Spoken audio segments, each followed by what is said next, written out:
wiggle. Yeah. Okay. So for our listening audience, get the people a little bit of background on AWACS.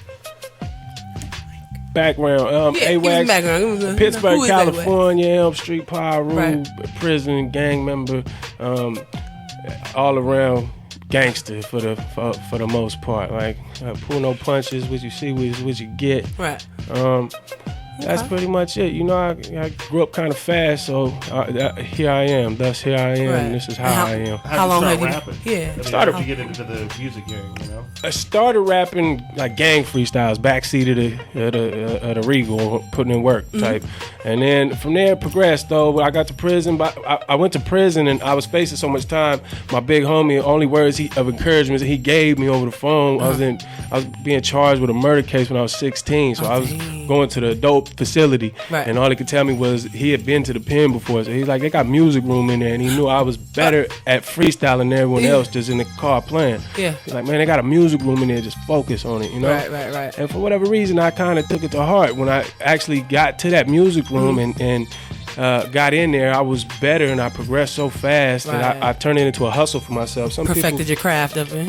I would ghostwrite for other people in prison. For example, say my friend was going through some relationship problems with his wife or something. He would write down on paper the things he was going through, and I would turn it into a music, rhyme. Yeah, oh, that's dope. Ghostwrite I would write the rap for him with all the names he wanted, and then lay it a ghost track, and then he'll come over it and then say it like he's singing with it, learn it. And then he'll do it and act like it's his. And I get $10 for the stove, something. And everyone see that and get around. So that was my introduction to how to get money off of rap. Off of rap, okay. Yeah. I know. So it became a secondary hustle. Okay. And how long did you do? Okay, if you don't mind me asking, it's a little personal, but you said you went to facing charges. But how much time did you do, and how much were you facing? If you don't, I'm sorry, that was probably. That's a SugaToeShow. I know, like is that a bad question? All good. No. What you do? She's like so TMZ. I did from 95 to 2000 straight through. I got my murder charge dropped to a manslaughter first degree. I was 16 years old. I got the high end of my sentence, which was 78 months. But I pretty much slid through the cracks and got out. And now we're here. Time. How old are you? I'm 30 right now. Did I just ask? Was that rude? I know it's rude when you ask a woman. Good. You can ask me. I'm 28. Yeah, 28 like a mother. Or rap. Yeah. Rapper, you know, no, I didn't know if it was rude to ask a man or anything. Okay, so what projects you got coming up? Like any because there's a video. What song was that again? You said that was Around Here with Mr. Fab. That's on Volume 3. Okay. A Nightmare. And I got that. This came out today. It's on iTunes. It's Amazon and all the local stores and whatnot. It's like my street album. It's something I did for my neighborhood, and I'm not big on force feeding anybody anything of mine. I know. Oh, we fucks with AWACS, yeah. Yeah, but I like Pittsburgh and Elm Street, Piru. Like I can't make people like my neighborhood just because I'm from it. Right. Just because you fuck me don't mean you don't fuck with no gang shit. So I did this for my homies, and then if everyone else enjoys it, hopefully I got something for everybody on there. But it's not like my main album. You got some cool little features on here too. Yeah, definitely got the homies on there. Yeah, you got and you know it'll be in rotation. Fab, little Flip, That's what would you say was the funnest song to do? Flocka, no doubt. He's actually from my neighborhood. He's from Elm Street, Piru too. So shout out to the homie Waka Flocka. That's my little homie. Woo from the Brick Squad. He from Elm, and shout out to Mac Drama and Frenchie from Brick Squad too. They all Elm Street. Any females? No, I keep asking. We do. We S Boo. I just did a song with her the other day. If I had it, I'll let you hear it. Her name S Boo. She new. She on Mac Drama found her. She dope though. Yeah. She rap kind of like a Brick Squad female. And she active with it, so it's dope. All right on. You want to introduce yourself? Go ahead, talk. Get on the mic. Say hello. Yeah, though. Did I just put you on the spot? Now tell me who you in the building with, AWACS. I mean, that's Marley Marl right there, Metal View Marl. He got a few names. Some are more offensive to people than others, but that's the homie right there, Marley from Pyrex. He put it down. Okay. Pyrex, now explain Pyrex and Illburn. Let's talk about Pyrex is my label basically that I founded 03 when I pretty much did the Thug Deluxe album. Right. And since then, like about 2 years ago, I got with Illburn. Pretty much the convict situation put me. I was with Convict for a while, but everything didn't pan out. Situations, I couldn't move to Atlanta and just jump into that and start from scratch out there. It was a big move, and for whatever reason, I didn't take it. There was a lot of reasons at the time. Okay. But I was able to bounce back. Thank God I got this Illburn situation. It's better than any convict or anything anybody could even imagine. That's what's up. Illburn Records. Definitely. Now, who are all your label mates? I know there's... You looking at them, it's pretty much me now. Label mates is only on Pyrex. Illburn is just me. Yours. Okay. I'm the flagship. I'm the main act over there. Okay. Now, you did the Gonzo, right? Recession Proof on Did the Gonzo record and a lot of foul stuff. Gonzo was on Illburn before I came, and I did the record with him. It was put together it was good working with him. Everything went good, but a lot of bad stuff happened through the process of working, and it just made it unbearable at the end. It just completely broke everything. Right. He ended up getting terminated from the label for certain reasons, just stuff that you can't come back from. You know what I mean? Politics, Okay. So from that, it just went to all me. Everybody else pretty much got enough rope to hang themselves. That album I thought was one of the most slept on Bay albums last year. I appreciate it. Really, I appreciate that album was top notch. There were slaps upon slaps. I appreciate it, man. Seriously. We both worked hard on that album. Me and Gonzo, we did a lot of hard work, and it was unfortunate the way it had to end up. You know, I don't never come into a situation when I work with another artist like, this has got to fail, or I need to be the one who comes out on top or something, or nothing like that. I would never work with an artist in the first place if I was thinking those kind of things beforehand. So, unfortunate. But that's the way the ball bounced sometimes. Yeah. Was there ever a point in like your career where you felt maybe that you didn't get the dues or that you deserved, or the credit at least, or like the, or like? Yeah, for a long time I felt like things were owed to me because I was more gangster than some of the people rapping gangster and whatnot. But that's bull. That ain't got nothing to do with how this industry works. And at the end of the day, I had to grow up and learn what's going on and not have the blinders on. Like a lot of rappers have a misconception. You're gonna do one good song and a pile of money comes from the sky one day into your lap.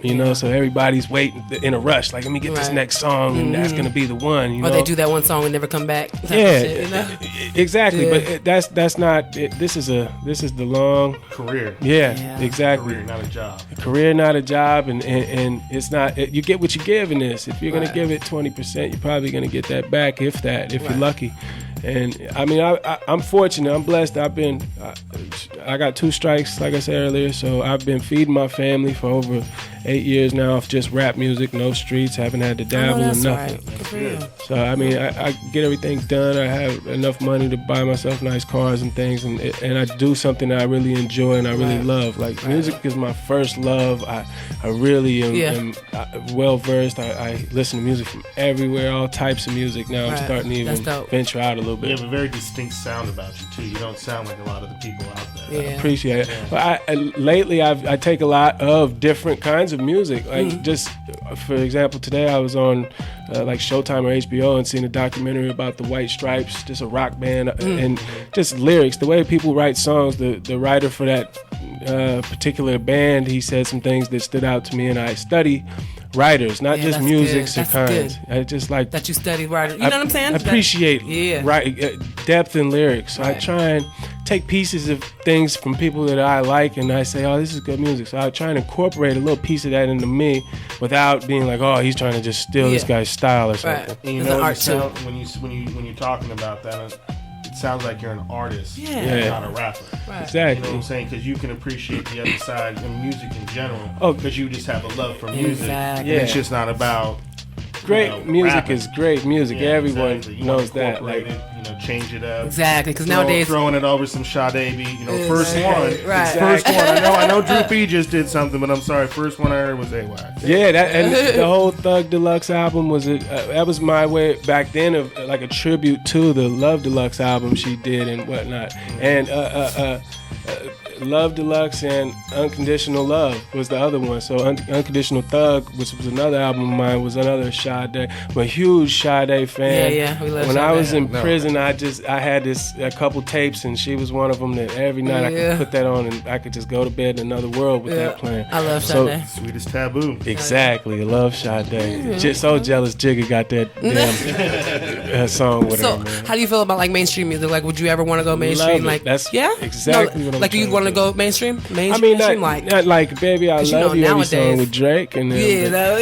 but I want to try and work my way into it because it's songwriting. I feel like if the money or the opportunity is presented to me as an artist, as a real songwriter, I should be able to fit any song and any topic. So it's harder for me to write that because I don't be in the club every night popping bottles and living that life. I'm not so much that guy that does that. So it's not like all I see. The things I see is what consume me a lot. It's a lot of weed and guns and whatnot. Like a lot of bull. So but I'm trying. So when your environment changes, maybe your music could change. Exactly. You know That's what I'm hoping. You know. So but mainstream. I'm sorry, but sometimes you can just get behind a mic and just say some old nursery rhyme ass shit, and these niggas are making millions. I don't know. I mean, mainstream. And there's different mainstreams. You got your DMX mainstream. You got your Waka Flocka mainstream. Like it penetrates mainstream, but it doesn't jeopardize the integrity of the artist, or they can still say whatever. That's true. Because the way they say it's so exciting and different. It's about standing out to me. I just have to figure out the way that I'm gonna be able to show separate everybody yourself how from different I am from everybody without having to say some stupid shit. Okay. So have you ever like worked with any LA artists or other parts of Cali? Like a lot of LA artists, Game, Menace from Black Wall Street, Juice from Black Wall Street, Big Face, 100 Game's brother. A lot of Pyro rappers. Yeah. Young Hootie, YG Hootie from Compton. I work with a lot of people from Compton because the gang I'm from is rooted in Compton. I'm from the Bay Area, but I moved out of state for a while. I went to Washington State, and that's when I was a kid, and that's where I started. I met a lot of Compton people. They were going up to Seattle to sell drugs and whatnot. So I brushed shoulders with them, and that's how I got such good ties out there in Southern California. But the Jungles, T. Rogers, all them, I'm out there a lot. The Jungles, okay. Now, if you because you're obviously an artist, but like if you could work with any, we'll say 3 producers, only 3, like in the world. I'll say in the world. Before I kept it Bay, would not, but I'm gonna say like in the world, if somebody could produce a track for you, who would it be? Sade produces off top.